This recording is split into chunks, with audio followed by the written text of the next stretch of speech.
Good morning and welcome to The Point. It is Monday, September 27th, 2021. Thank you to those of you joining us on the GBN Grenada Broadcasting Network's Facebook page, the Grenada Broadcasting Network's YouTube channel, the website www.gbn.gd, GBN TV channel 7, 11 and 20. Good morning to the listeners of Classic 105.5, 105.9 and the folks joining us on Party Grenada and Go to Fet Facebook pages. Always a pleasure to have you. This morning I have joining me is principal of the Florida Government School and former President of the Grenada Union of Teachers, Marvin Andall. And this morning we're going to be talking tips on helping parents, guardians and students navigate through virtual learning from home. This has been for the past 3 weeks now that school has opened, quote unquote, but the students are online as we go through and battle the current COVID-19 outbreak. So my hope and my wish is to share with our parents and guardians how they can help the students and by extension the teachers as well during this period. So let's say good morning and welcome to Mr. Andall for joining us this morning. Good morning, sir, and thank you very much. Appreciate you. A pleasant good morning to you, Blossom, and to all your viewers and listeners. All right. So, Mr. Andall, as a principal as well, being in the or a part of the staff at an institution going through virtual learning, what would you say is maybe the primary thing that we should keep in mind before we get into the specific tips? What would you say is the primary thing we should keep in mind for virtual learning?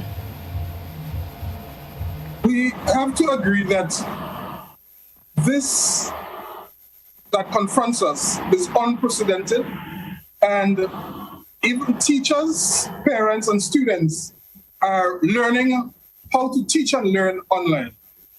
And we have to accept that the online learning cannot essentially replace what happens in the presence of a teacher.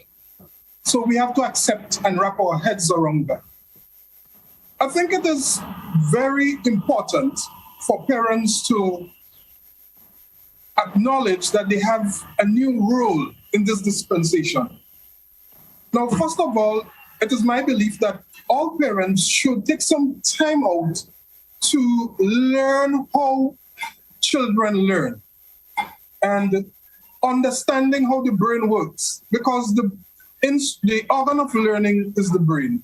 And now that parents are going to be more directly involved in the students' learning, it is important that, first of all, that they understand how students learn.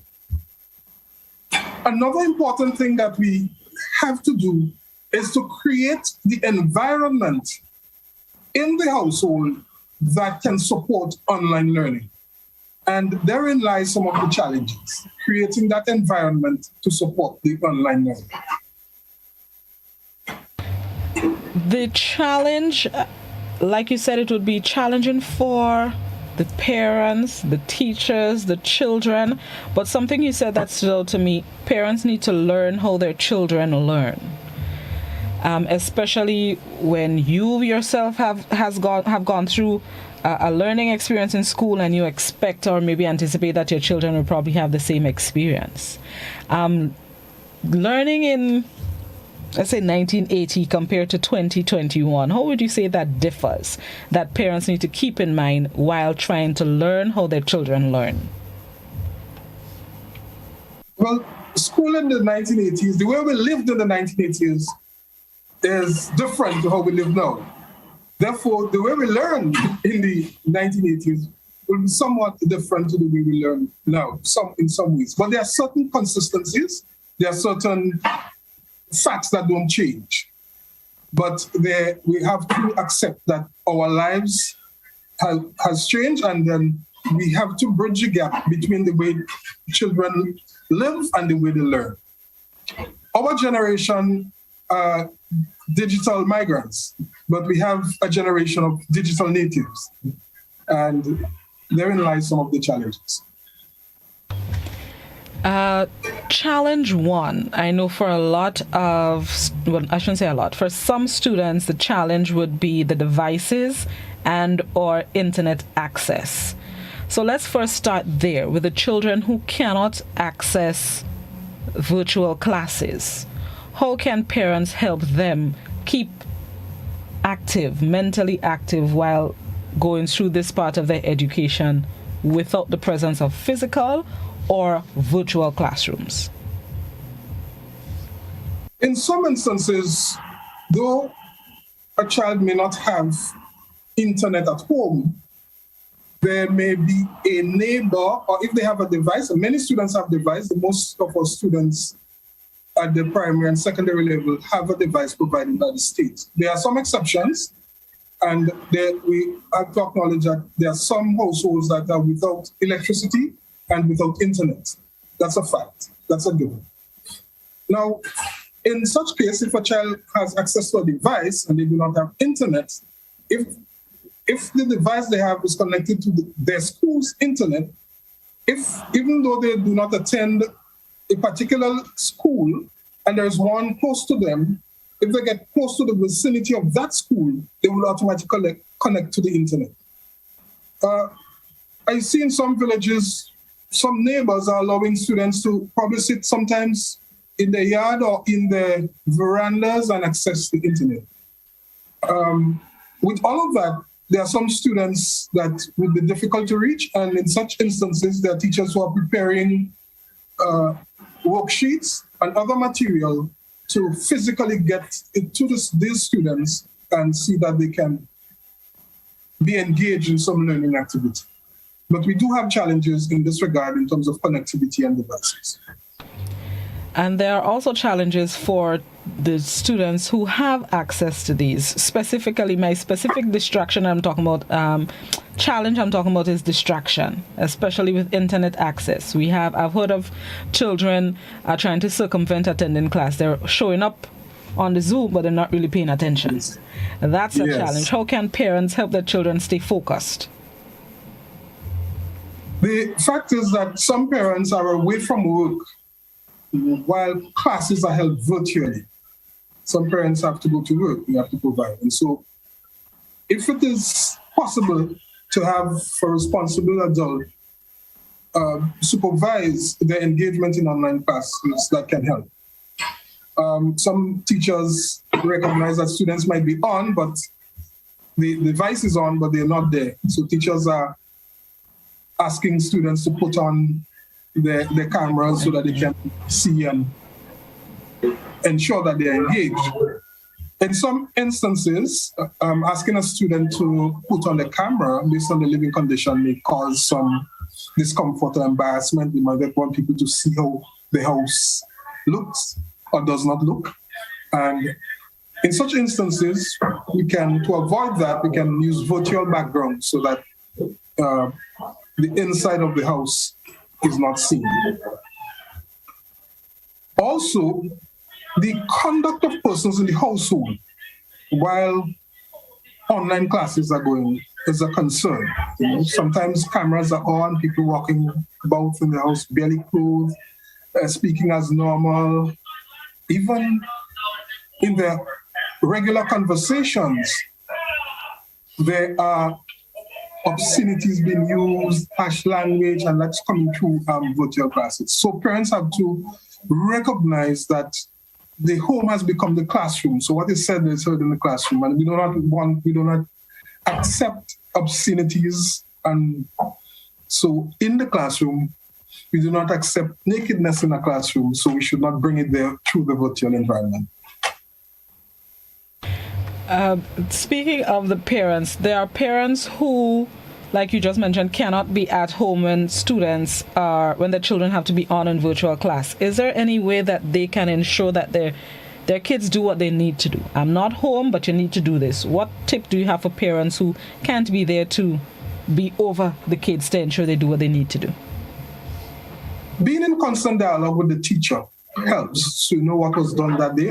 Many teachers use various means. They put nearly every teacher has a class chat, so some teachers put the topic that will be done, and so in the class chat, so parents can help their students be in constant contact with the school and be themselves in constant contact with the teacher so that they are aware as to what is happening. They are aware if there is assignment, they are aware if a student is missing from a virtual class. So it is a time when we have to dialogue more, we have to communicate more, and we have to be grateful, truly grateful, that in this era, we have with us the means to be able to communicate. Had this pandemic struck 20 or 30 years ago, I could not envisage what would have happened with teaching and learning. But we have to be grateful that despite this, we have within this time the means to which we can engage in a virtual setting. Teachers as well, they also have, in addition to coming up with the lesson plan, sometimes they have to play mommy to virtual students. What tips do you have for teachers, especially dealing with or having to implement patience, I should say? Yes, we have to accept that this pandemic has affected students in many ways, some of which may not be obvious to us. And we, of course, we are concerned about the assignments and getting the work done. But we must never forget the learner in all of this. The learner is paramount. So it's a time when, as educators, we have to provide even more psychological and other support to students, because many young people students are hurting. Some of their relatives may have passed. There are persons who are sick. We have students themselves who are affected. So it's a challenging time, and as educators, we have to be so cognizant of all of this. There are bigger children as well who seem to be struggling with virtual classes. How can they adapt to this? Because I know there are children who, they miss the schoolyard, running around with friends, and I've even heard from some of my little cousins that virtual schooling is boring. It is different, and it is a challenge for learners. We have to accept that. Now, we have to also guard against Zoom fatigue, because the schedule that we keep during the school day cannot be maintained in the virtual environment. There have to be longer breaks, because looking at someone, looking at a blackboard or whiteboard, or someone listening to someone explain or teach is different to taking that in on a small screen. And it puts strain on the eyes and on the brain, and the need for breaks is very important. It is a test of discipline. This virtual learning is a test of discipline, and you have to really want to learn. The students who really want to learn will continue to. And we have to find ways to encourage and support those who are lagging behind. Special needs students as well. And that's a question I've seen on the YouTube. What help is available for special needs children who have learning difficulties? Well, there are some challenges. I'm not fully aware as to how they deal with it, because I did not have the privilege or training to work in that environment. But I can easily envisage that it is a real challenge. I know the last time I had a friend who led the school for special ed, and in the last shutdown, she actually physically went to drop off packages to some of these students because of the difficulty in they being engaged online.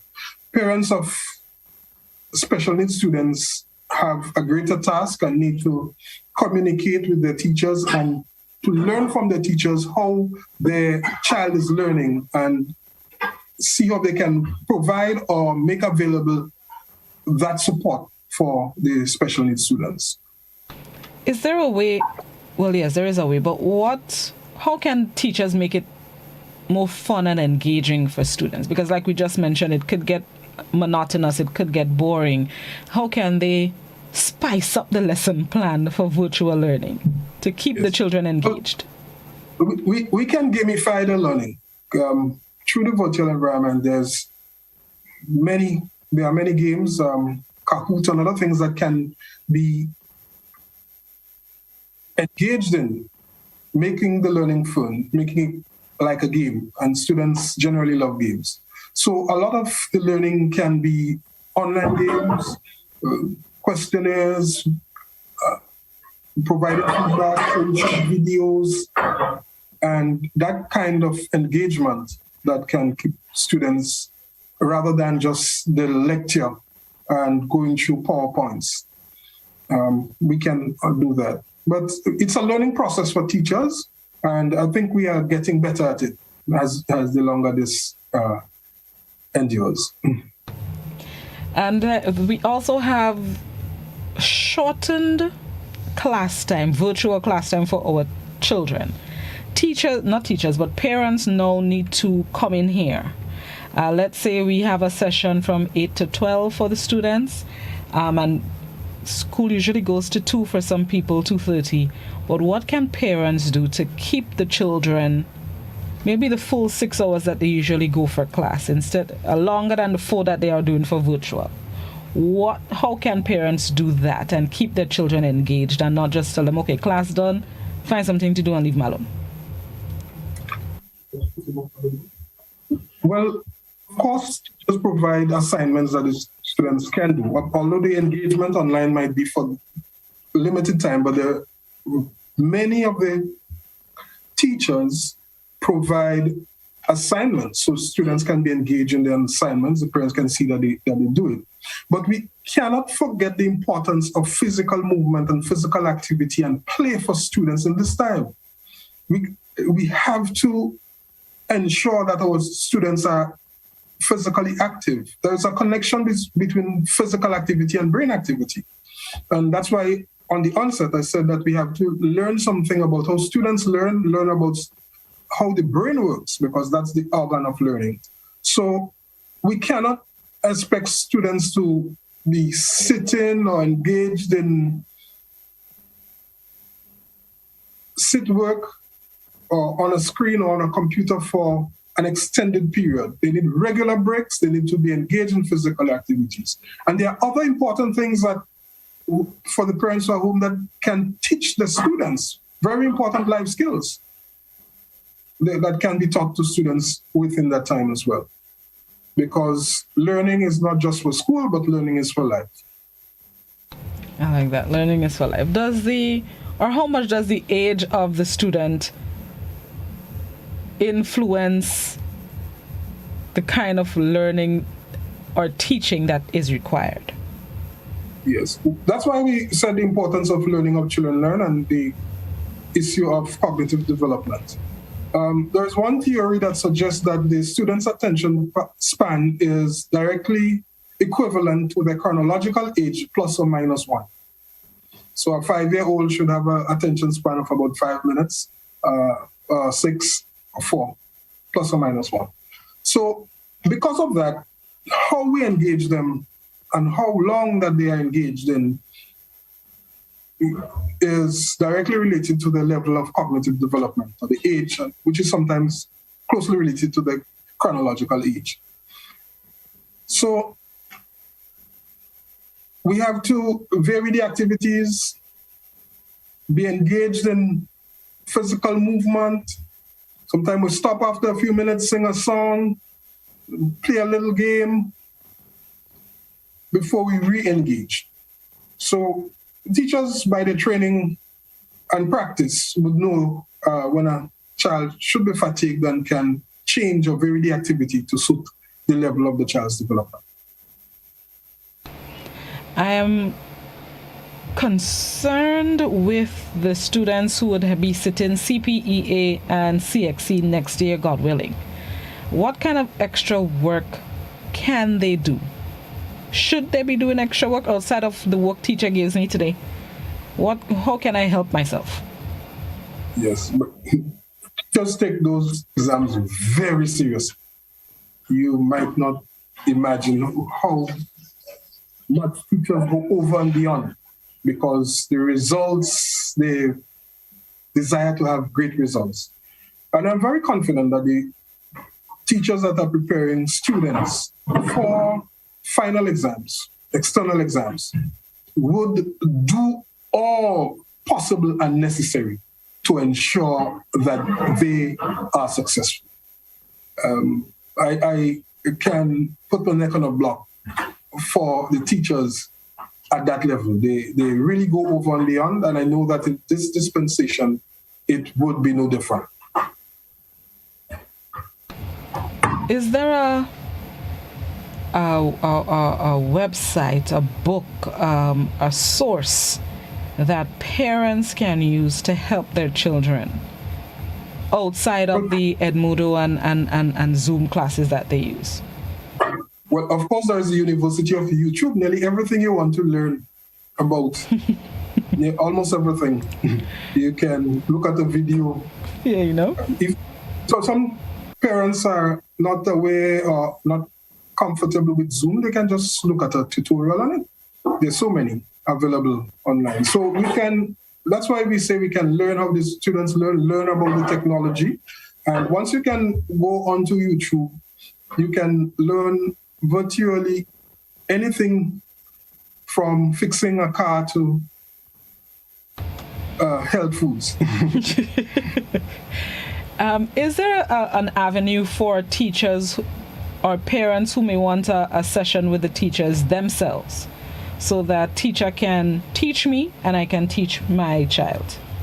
Yes, many teachers have direct contact, and parents and teachers have direct contact through the class tracks that parents have been engaging teachers directly. So nearly, like I said, most teachers would have a class chat, and it is usually the parent's number that is in that chat. So there is that communication. And in this era, it is even more necessary for parents to be engaging teachers directly so that there can be that exchange of information. All right, let's take a break, Mr. Andall, and then we're going to come back and continue the discussion. Speaking with Principal of the Florida Government School, Marvin Andall, looking at how parents, teachers, and students can help themselves as we go through virtual learning. This is To The Point on Classic and GBN. We'll be right back.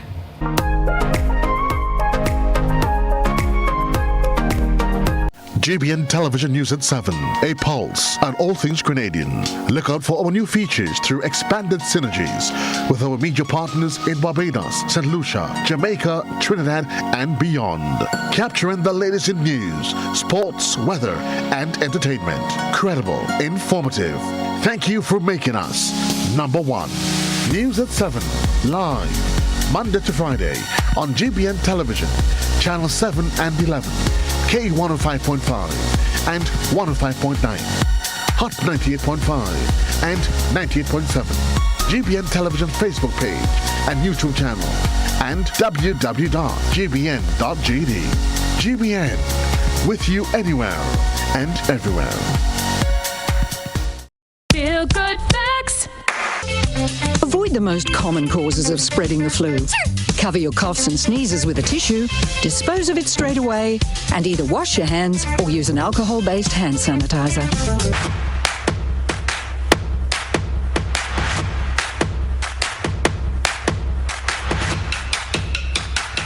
This is a plastic bag. From February 1st, these bags are not to be used when shopping for food. So here's what you should do. Refuse plastic. Instead, bring your own reusable shopping bags and say goodbye to plastic.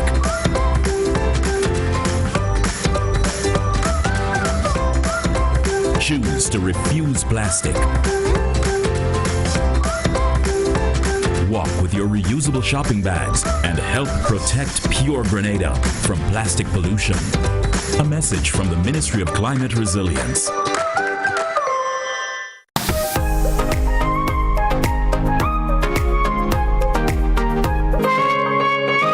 Welcome back to The Point, speaking with Marvin Andall, Principal of Florida Government School and former President of the Grenada Union of Teachers. Mr. Andall, let me go to a question on the YouTube. Somebody asks, can you legally remove your child from school because of vaccine issues? Well, thankfully, at this point, so far, there are some vaccines that are mandatory for students at the early age they receive as infants. And to enter school, one of the requirements at the primary level is that you have your vaccination card to see that you were fully vaccinated against the early illness. But I want to suspect that the caller is speaking about the COVID-19 vaccine. At this point, it is not mandatory in Grenada, though a lot is done to encourage students and teachers and all involved, a nation as a whole, who are eligible for the vaccine to receive it. Though I have reservations about the vaccine myself, the evidence and science suggests that it may be our best choice at this time. We can dispute the facts that the significantly high percentage of persons who succumb to the disease were the unvaccinated. These are facts, and despite our reservations, we cannot change the facts. The science seems to support the idea of vaccination, though it does not prevent one from catching disease. Unfortunately, I wish it was preventing one from catching it. It shows that the likelihood of becoming critically ill, even succumbing to the disease, seems to be reduced upon vaccination. This appears to be the facts, and we have to go by that. But at this point in our system, it is not mandatory for students, teachers to be, or other ancillary staff to be vaccinated, though they are encouraged to be vaccinated. So there is no requirement up to this point that students have to be vaccinated, those of the required age to be in school. All right, let me go to WhatsApp. And just for our viewers and listeners who may have questions for Mr. Andall, the landline number 435-2041. That's also the WhatsApp number. Please, only written messages on WhatsApp. And you can continue to post your comments and questions on Facebook and YouTube. All right, so let me go to a WhatsApp question. Somebody asks, during in-class teaching, some students get fallen through the cracks. Are you concerned the same can happen during virtual learning? Good question, WhatsApper. Oh, excellent question. And we described some scenarios and situations where some students will be left behind. It is evident that a learning gap will be created because of the issue of access, and it's obvious. Some students learn better in the presence of a teacher. I refer to that as elbow teaching. Some students, you can do it on the board many times, but they don't pick it up. But it's when you go one-on-one with them, I call it at the elbow, they seem to gather the concept easier. And such students will be at a disadvantage. So yes, we have to devise ways and means. Schools, teachers, and the entire system must find ways of bridging the obvious learning gap that would be created through the pandemic. How we deal with it, whether we make it up through vacation schools or other creative ways, but we have to bridge the learning gap that will obviously be created in this year. Somebody on YouTube points out that another opportunity lies with using older children to support younger ones in an outdoor type setting that could support social distancing and other health protocols. Using our older children to assist the younger ones. Yes, and even not only older, but peers. We can help our students to build learning networks among themselves so that they interact with peers. It could be in the same school or in a different school at the same grade level, so that they can even quiz each other.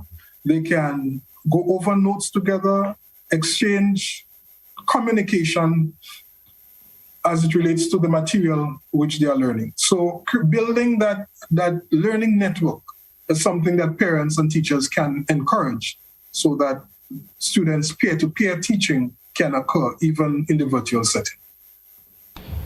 Let me go to a caller. Good morning, caller. Good morning, Mr. Andall. Mr. Andall, let's assume in a school you have children that have taken the vaccine, whether in a school or a class or the whole school. Maybe you have 30% take the vaccine and 70% didn't take it, or 70% take it and 30% didn't take it. Do you think this would help to set the tone of the school? In other words, do you think it could cause some kind of an uproar in the school, depending on how the parents think, how the children think, and how would you settle that in the school, since that vaccination is not mandatory? Thank you very much. Thank you very much. Yes. Yes. As you quite rightly said, it is not mandatory, and I do not believe that anyone should become a second-class citizen by virtue of not being vaccinated. We still have our basic rights to education, our rights to access services, whether we're vaccinated or not. I do not see the likelihood of that becoming a problem in school. Children I don't believe, would be inclined to discriminate on the basis of vaccination. Though we seem to be in our society now creating a dichotomy between the vaccinated and unvaccinated, and which I think is unfortunate. But what we have to do is create an environment, continue to create the environment in the school that will support learning for both the vaccinated and unvaccinated students. So I do not see that becoming a major issue. A WhatsApp question. Is there an avenue for children to report if their laptops are not working, and or is there a service to follow up? I have heard from some students that their laptops are not working and they've had to disband the use. Can there be follow-up on this? Interest is lost as a result. In some cases, parents are not computer literate and are unable to help their children. Right. There is a support network. There is the help desk at the Ministry of Education that provides IT support, and contact with that desk can be functioned by contacting the ministry, the help desk. There's a unit, IT unit in the ministry that provides some technical support. Parents who need to support the students in this era have to some responsibility in learning the required skills. The IT skills, the basics, is not impossible to learn. In a few days or weeks, a parent can wrap their head around getting onto Zoom, sending WhatsApp messages, going onto YouTube. Those can be learned, and they can learn it from their own children. Parents can also learn. It is a time when we all have to be learners. Teachers are learners in this year because we're learning to come to terms with the new ways of teaching and learning. And parents have to become learners too, in order that they can provide the necessary support to students. And if it involves learning some basic IT skills, they would have to engage in that this time. All right, let me go back to the landline. Good morning, caller. Good morning, Blossom. Good morning. And morning, Mr. Andall. Good morning, sir. Two educators in this country. You, Blossom, love the idea of words. That's one of your forte, I know. Mr. Andall, you as a teacher, and I've listened to you a whole lot as a very understanding person, I think. I think I noticed that there's a redefinition of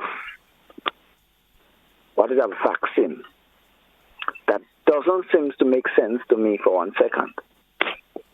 Because in growing up and understanding the word vaccine, or the name that is given to the process that is done medically to immunize people, or even animals, when you're given a vaccine, it is meant to stop the effect of the virus, the germ, the bacteria, the amoeba, whichever that is used to it is used to protect and relate to stop the effect of it.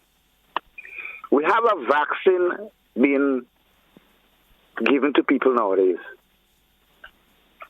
that doesn't get that done.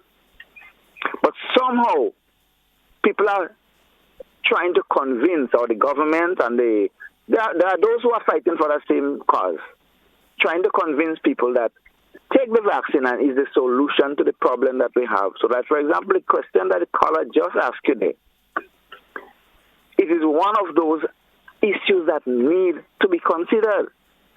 So that if you have a vaccine that is not immunizing people, how on earth it could be called a vaccine in the end? To my mind, a definition for vaccine is a solution. And if what we have for COVID-19 is not a solution, I can't understand how it can be still considered a vaccine. When the very people who make it tell you that it is not 100% effective, and having taken it, you still can't get the virus, you still contract the virus, and you're still having the problem spreading. If you get the point. Understood. Take care. All right, thank you very much. Andall? Yes. The point the caller is making is a valid one, and it is one of the issues that some persons are having, that vaccination, as we understand it, gives you immunity to the disease that you're vaccinated against.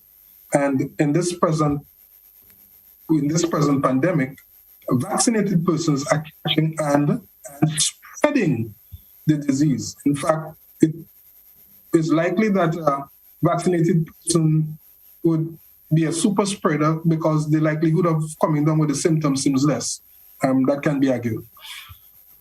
However, the overwhelming evidence suggests that the likelihood of death or serious ailment seems to be greater among the unvaccinated than the vaccinated. But the point the caller is making is very valid, and it's a very strong argument for the anti-vax, because it does not give immunity to the disease. Thank you very much. There was another question on the okay, so this one is kind of outside what we're talking about, but I guess you'll be able to answer. Somebody on WhatsApp asks, can I transfer my child without a paper from the school my child goes to? My child goes to a private school. I've asked the teacher for a transfer letter and she's refused to give me. And I already got through with a government school for her. But in order for her to get schoolwork, she must be registered, and up to now the teacher did not give me the letter. So if I want to transfer my child from private to public school, do I need the transfer letter from the private school, or can I just register her in the public school? Generally, a transfer certificate is issued. However, there is a difficulty in obtaining that. The person requesting the transfer can engage with the administrative department in the Ministry of Education, and through liaising with the school of choice, and some arrangement can be made through that means. But generally, it is a requirement that you have some indication, proof that the child was at the school and where they are, and a report on the child. Most transfers require that. And the WhatsApp pointed out that the child is 4 years old, so which brings me to another question that I had with our young students who may not be able to maneuver virtual learning, and their parents may not be so technologically savvy. How can we help those, the preschoolers, pre-kindergartners, the 4 and 5 year olds, who don't know, how to navigate the wonderful or the World Wide Web? You might be surprised that 4 and 5-year-olds can navigate. Huh? There are many who do. Point. But however, the students will learn it quite quickly. The parents have to find someone, or they themselves acquire the skill urgently. And it is not very difficult to do. One session with an older child, the parent can have, and they can see how it is done. So maybe you find someone else to do it, or you acquire the skills. But when it is done for the child 1 or 2 times, the next time you might be surprised that they're able to log on to the Zoom meeting and engage the teachers. The rapidity with which the younger students learn the technology is just amazing. Let me ask this question, Mr. Andall, because when the COVID-19 pandemic just started, there was a break in school for a few months, but students got a chance to go back to the classroom, however brief it was, for the last term of the last school year. Did you notice? No, from the first term in the last school year. Right, so they were off from the first term, but the last term they were back in the classroom. Yes. Did you notice any changes in the way that the children responded to being back in the classroom, being able to have that face-to-face session with the teacher? The first, many educators reported that the first few weeks of being in the physical classroom were challenging. Students got disaccustomed to the routine. And there were some challenges with that. There were learning gaps, obvious learning gaps created in some instances. But one of the greater challenges is getting them back into the routines of school and the discipline and that kind of challenge. So I think that was one of the greater challenges reported by many of my colleagues that they had, that students got disaccustomed with this arrangement and the on task, the scheduling of school and classes was one of the most obvious changes that were noted when we returned. So how can we help with that transition? Because the children may be returning to school sooner for this semester than compared to last year. If we start to, or if we continue to see a reduction in the number of cases, maybe sometime next month, God willing, November, they may return to the classroom. How can we help them transition as parents and as students? Well, like anything else, it will take a couple of days, but once you get with it and show some patience and consistency, we believe that the students will get back to the running of things. But there will be some change because they have grown disaccustomed to the routine. It happens sometimes when we go for a long break, even the vacation, that students sometimes get out of line because of disaccustomed. They tend to forget some things that you're amazed that they knew the last time. But these things would be corrected with time. We just have to be consistent and patient, and we would get back to the normal running of things. Subjects. There are some subjects that are difficult or more difficult to grasp than others. Maths is the first one that comes to mind. What other subjects do you think more focus or emphasis should be placed on/in? Yes. Well, the issue of math still can be taught in the virtual learning environment. One of the challenges I think the educators are having is teaching the skills virtually. Some of them are practical skills like electronics or woodwork or drafting or so. It's the physical classroom seem to be more suited to teaching those skills. So we have some challenges in this regard. The virtual environment will be with us. Even if we get back to physical classroom, you will have more learning virtually than before this pandemic, because I believe that virtual engagement is here to stay, but it will fit so nicely into and blend and support the physical classroom. So we have to accept this. Let's take the final break and then we're going to come back for the wrap-up session. We're speaking with former president of the Grenada Union of Teachers and principal of the Florida Government School, Marvin Andall, as we adapt to virtual learning. This is To The Point. We'll be right back.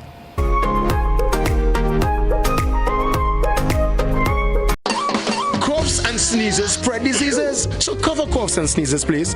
Not with a rag or bandana. They trap germs. When you use the rag again, you put germs on your hands and everything else you touch. When you cough or sneeze, cover your mouth and nose with tissue. Throw the tissue in a bin and wash your hands afterwards. If you don't have a tissue, cough into your sleeve or elbow. Alcohol-based hand sanitizers are also effective in cleaning hands.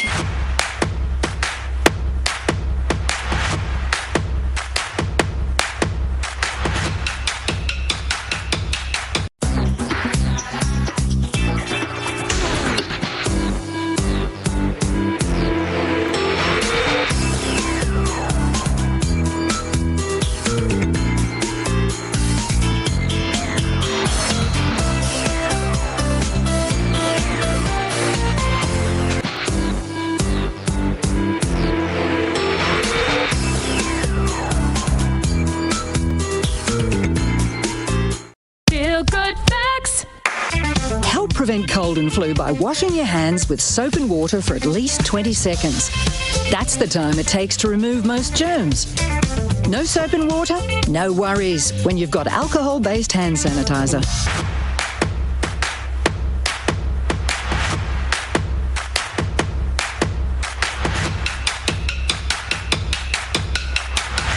Feel good facts. Remember, if you have flu symptoms, do the right thing and stay at home to avoid giving it to others. Remember, you can be infectious up to a week after developing symptoms, so rest up and take it easy.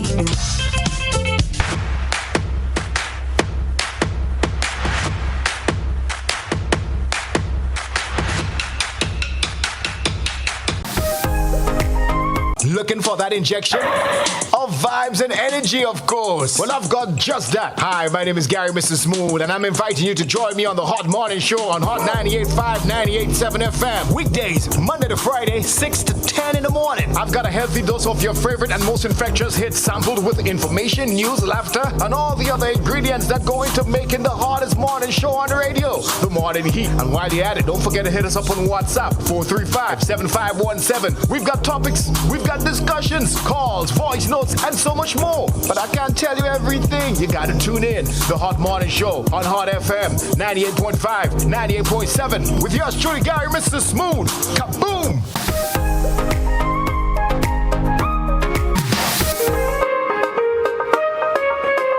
My TV went off, so I can't see if I'm back. But welcome back to The Point. We're speaking with former president of the Grenada Union of Teachers, Marvin Andall, and principal of the Florida Government School. Okay, yes. All right, my TV come back now. So let's go to this caller before we wrap up. Good morning, caller. Yeah, good morning, Mr. Andall. Mr. Andall, as you're aware, we have different people of different level, economically, socially, and otherwise. And seeing now that we have people of different level going to school, and most of these people who are at a lower level, they seem to have plenty children. Now, do you think this could affect the children from whose parents have to have 10 and 12 children, and they might have to compete for one computer or one laptop or whatever it is? Tell me something. If you have any idea, what provision government is being made for such children and such schools so that they would be able to facilitate the same measure of success or whatever it is in the different schools and at the different homes? Thank you. Thank you. Stand up. The caller pointed to a very important factor, a very important point in this dispensation. However, the Ministry of Education, through the government, must be credited for providing devices for for most students. Most students have a device provided for by the state for a minimal fee. Just, I think it was $50 for those who are not in the book program and some minimal fee. So it may be that a home may have more than one learner, but there's a high likelihood that each learner may have a device once it's provided for. However, there might be some instances where we have more learners than devices, and that provides a challenge. So that scheduling has to become an issue, and seeking support elsewhere is an important thing to consider. We've also seen that there has been an indication that in some households where internet access may be a problem, that especially with learners at the exit points at the primary and secondary schools in the first instance, some provision is being made to provide internet access for students who may not otherwise have, but at the exit, the Form 5 or the CPA class, to provide them with some support. This group was looked at in the first instance.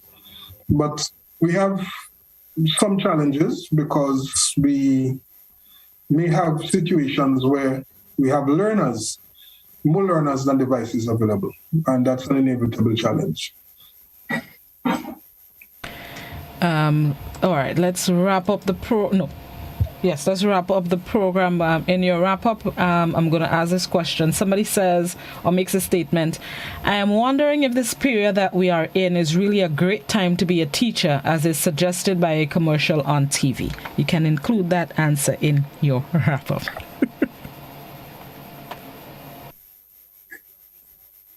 A crisis is a terrible thing to waste, and we as teachers, one of the things that's obviously happening is that the skill set of teachers is improving and has improved. Teachers have become learners and finding ways to engage students. So it's a time when, as a teacher, you have also become a learner. Well, teachers have to always learn, but we have to learn new skills to be engaged in this time. It is a good time to be a teacher because we are in a position where we can make the greatest difference in the lives of students. We have to still, both teachers and parents, encourage a growth mindset in students. We need to encourage self-direction. And most importantly, we have to ensure that our students have goals. That is what will keep them focused. They must have a goal. There must be things that they want bad enough to go out and fight for it, work day and night for it, give up the time and the peace and the sleep for it. So we have to have goals and ensure that they keep whatever they do focused on that goal, and that would help them to navigate in these difficult times. Thank you very much, Mr. Andall, for speaking with us. Hopefully it can help our parents, teachers, students get through virtual learning until they can actually go back to physical classrooms. So I appreciate the tips you were able to share with us, and continue to stay safe. Thank you, and I wish you and your viewers very much to see. Thank you very much. Have a good day. Former President of the Grenada Union of Teachers, Marvin Andall, and Principal of the Florida Government School, Marvin Andall, our guest this morning. Thank him very much. And thank you, viewers and listeners, for tuning in to The Point. Always appreciate your listenership and your viewership. It's time for me to head on out and make way for the return of JC. Joseph Cador is back today, and he's up next in Mid-Morning Buzz. Have yourselves a blessed, enjoyable, marvelous, magnificent, magical Mental Health Awareness Monday. Please be safe. COVID-19 protocols are in effect. Those of you traveling on public transportation, please ensure that you wear your masks and limit as much as possible any talking. I want to tell Ollie say good morning, but I'm not too sure I want to tell you say good morning. Just maybe make a little wave. The less talking you do, the less chances of particles flying and less chances of spreading the virus. So please do what you need to protect your lives and those that you love. Enjoy the rest of your Monday. I'll be back tomorrow morning, God willing. Bye-bye.